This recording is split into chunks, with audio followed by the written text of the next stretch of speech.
Hi, my name's Rob Brown. I'm a Senior Agile Delivery Manager. I've been a project manager now for 27 years and actively sort of involved in Agile delivery for 7. It's one where project management certifications have been very much on the waterfall and in the last stages moving towards Agile. And I've used quite a few different approaches and frameworks, latterly sort of 4 years with SAFE. And what I wanted to try and do was explore options that looked at Agile at scale with a different perspective. And that's the reason I looked at Disciplined Agile. And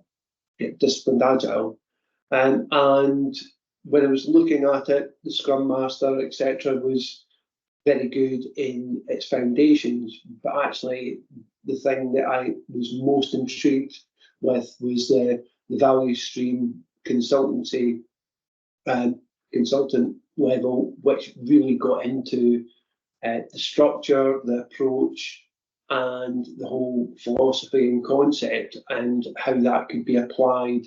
And I was quite enthused when I was doing the course over the 3 days, because the synaptic fluids were sort of flowing, and there was sparks of recognition of where a lot of the key concepts would immediately address issues or challenges that I've experienced across various different projects and with different clients. So yeah, it's been a really enjoyable course. Sandeep's been a fantastic instructor, and the pace and the level of detail has been really sort of helpful, and there's always been those sort of check-ins to make sure that you're sort of learning and sort of picking up on the key concepts. So no, thoroughly recommend it, and look forward to applying it in my next roles and sort of contracts and with future clients.